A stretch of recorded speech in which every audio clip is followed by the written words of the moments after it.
Hi, I'm Carolyn Ray from JourneyWoman, and today we have some really exciting news to share with you about the evolution of our women's travel directory. JourneyWoman, for the last 30 years, has been supporting women-owned businesses, and we created the Women's Travel Directory several decades ago on our website to support smaller women-owned businesses and have been doing so ever since. In 2021, I actually acquired another website run by Rosemary Neve out of New Zealand called womenstravel.info. And we took that and we made it into a place where women could find and search women focused tours along with all of our partners. So we have over 100 companies in that directory now. But this now has become a growth area, and we have more and more companies that want to join our directory. And if I'm being honest, this is not our core business. So we have entered into an exciting partnership with TourRadar, who has an incredible technology platform and will be helping us take this women's travel directory and really opening it up to millions of women around the world. So here's my little talk with Travis Pittman, the CEO of TourRadar, about what we're going to be doing together and what the opportunity is both for travelers and for travel companies. Tell us a little bit about you and TourRadar and our new exciting partnership with JourneyWoman to build what I think will be the world's largest travel directory for women. Fantastic. Yeah, so you can hear the accent. I'm an Aussie, been living in Europe for a bit over 20 years now. So I came on a working holiday visa for sort of 2 years, and 20 years later, I'm still here. So yeah, no, Europe is my home. My family's here. Headquarters for TourRadar is here. And my brother and I co-founded the business out of London. So we kind of experienced that a lot of expats were taking tours. They were going to Africa, Europe, Kentucky tours, whatever it might be. But there was no way to actually find or book that. And this is like 20 years ago as well. So the internet hadn't really kind of got to where it is today. So we pivoted, it was about 2008, to then launch TourRadar in 2010. And we started to aggregate the tour operator world and multi-day tours. So we call them organized adventures. We feel that it's a sector of the industry that hasn't really been digitized in the way it should. And we've been pioneering that for the last 15 years. And that's kind of led us to where we are today. We have close to 5 million that we've actually had in the site over the time, but 2 million are engaged on a weekly basis via email. Wow. We get between 2 and 3 million visitors a month, depending on the season. So depending on what time of the year. And so, yeah, very much we are the leading platform for this type of travel. So if you want to book an organized trip wherever it is in the world, we have aggregated 2,500 tour operators from the entire planet. And so that includes the big brands that everyone knows, like G Adventures, Intrepid Travel, Trafalgar, Globus, Kentucky, those brands. But we've also brought on board the DMCs. So that's the destination management companies. And those are Mhm. the DMC are usually the ground handler for those bigger outbound brands. So if you booked call it a Kentucky tour and you went to Egypt, there would be a ground handler there who does that. That's a DMC. And we've given a chance for those DMCs to be able to directly list onto a radar as well. And so we've surfaced a lot of these products. They have amazing reviews. They're out there, but maybe they're just not really well known. They don't have a brand in certain. Because JourneyWoman started the Women's Travel Directory, I'm going to say 15 years ago, perhaps. And it was really just a static page that was on the website. Yep. And then in 2021, I was approached by a woman in New Zealand who had created a whole website called womenstravel.info where she was loading tours Okay. created by women, LGBTQ, accessible trips, some accommodations, but really it was her attempt to serve an underserved market. There's so much happening with AI and there's so much happening with search One of the things, I have to acknowledge as a writer and a publisher is that this is not my business. And so that's why I'm so excited to be partnering with TourRadar to create this whole new women's travel directory. And of course, we'll still have it on our website, but I think the opportunity for women to be able to come on your site and look for a whole range of tours, a lot of small businesses as well. I think that's important to mention, Yeah, but also be able to search with certain criteria, whether it's women owned or women only or no single supplement. I mean, this really has the potential of not only just opening up the women's market, but also I think helping women find affordable ways to travel too. exactly. Yeah. I feel, and from my own experience of taking these types of tours, is that this is where you meet lifelong friends, and then you book Yes. another one with them. So yeah, I'm very bullish on the sector. It hasn't received the spotlight. It hasn't received the funding that, other parts of the travel industry have, but we're finally starting to get a bit of momentum. And I think partnerships like this also help it, raise the profile as well. Right. We find that most of our women travelers like to book directly on a tour operator site. Yep. So why should they come to the Tour Radar site and book on your site? And I'll tell you what I think. I think it's way easier. Mhm. And also you have more options on your site. But if I'm interested in booking a particular company's tour, is there something about your site that's a little bit different or better?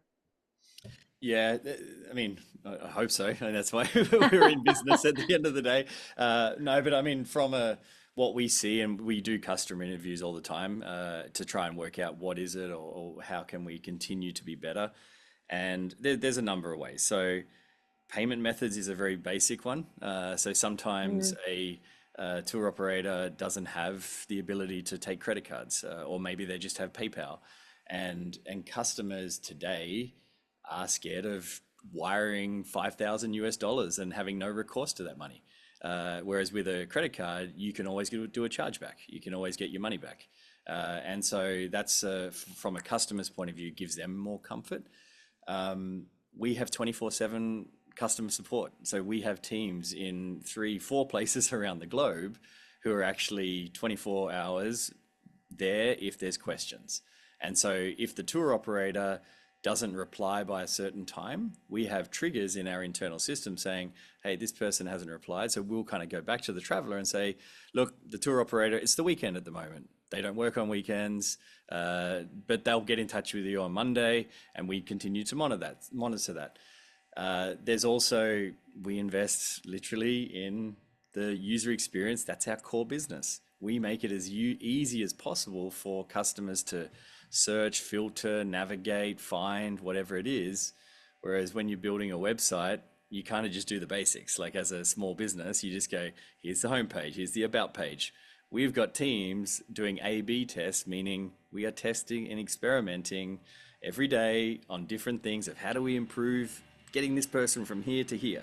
How do we get them from here to here and then converting? So we're continuously optimizing there to drive just more business at the end of the day.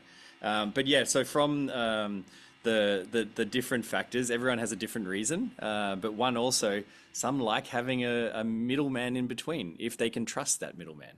I mean, yeah. Booking.com and Expedia have grown to be behemoths and who they are because they know that there's someone who's got their back at the end of the day if something did go wrong. Same with Airbnb. Like a lot of people won't go directly to a just some random apartment rental, but they'll go through Airbnb because they know if something goes wrong.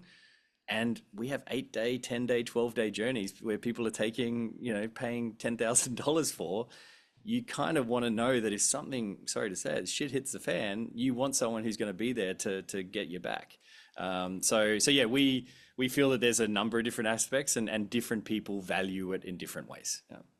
I think you're right too. And something I've learned working with some of our partners is exactly what you're saying. In some countries, they can't use credit cards, or in some countries, they can't use, Stripe or Wise or some of the other Correct. Yeah. services. So this provides some confidence to the traveler that they're not, sending their money off into the great unknown.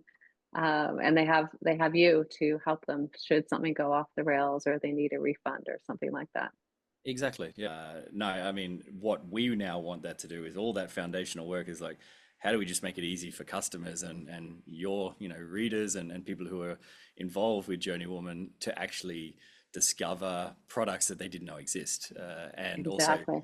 read reviews and see route maps of where do they go and understand, okay, why is this different to this tour? And so this is all stuff that we've spent a lot of time over the years is how do we enrich the content as well. So just having a listing sometimes is okay, like where you can say this is the thing we do, the name of it, where it goes, but there's so much more around it. So what's the departure dates? Is there different promotions for different departure dates that you go on? So maybe the tour operator has a thing that they need to move some seats, so they do want to discount that sometimes. So, and that's where for, travelers, it's actually fantastic because you start to uncover based on your criteria, your needs, and what we're building out on the AI side will hopefully eventually make it a lot more personalized as well, where we can really get to know Mm, people, and that we can really hone in on saying this is the product for you. Because yeah, yeah. What what is your message to a smaller tour operator who might be interested in joining the Tour Radar platform that wants to obviously, we're talking about women here, that wants to have more women come on their trips, for example. yeah, God, so if you just have to look at obviously the report that you did, as well as the Skift have done stuff recently, but everything is pointing to 50, 60 plus women is one of the fastest growing categories out there. And so we see overall on the Tour Radar platform about 50% of our bookings are for solo travelers. And a lion's share of that is female, so female solo travelers. That is a big part of our business, and it's only going to increase. So we're really investing into social and how we can engage on TikTok, on Instagram, on YouTube. Like, how are we acquiring customers from those places where we know everyone is using every single day? So in terms of how I'd talk to tour operators who are thinking about obviously listing and having a presence, is we make it super simple for delivering you a customer at the end of the day. Because we know that for you to get a customer from your direct channel, you may not have a website that takes bookings. So you'll get an email, you'll get maybe a phone call. You then have to go back and forth with them and you have to work out, okay, how do I get that money? Can I get paid via PayPal or can I get paid by whatever? So there's a lot of complexity. And then how do you market? We kind of are Hmm. doing the marketing for you. I mean, Journey Woman's going to be doing the marketing also for you in terms of they've got a super rich list of people who are interested in this type of travel. We do our own marketing as well in all the different places, and you just benefit from essentially a completed customer. So we allow people to ask questions about the tours so that you can go back and forth with the customer.